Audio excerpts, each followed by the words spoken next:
Ungo ajiye min wannan raina gaba ɗaya a ɓace yake.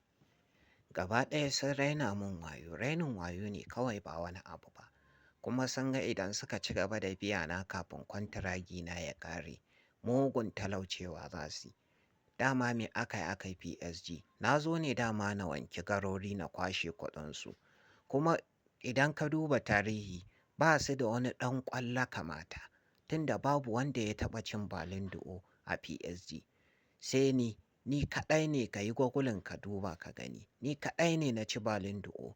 Kuma babban abin da yake ɓata musu rai, wannan final ɗin na World Cup da na cinye su, shi ne yake ɓata musu rai. Shi ya sa suke neman maƙarƙashiyar da za su ɓata min suna. Amma ban da haka me suke da shi? Kawai na zo ne in wanke garori kuma Barcelona nan ita zan koma. Don can ne gidana, can ne asalina. Kawai shi ne magana. Kuma wallahi ba yadda suka iya.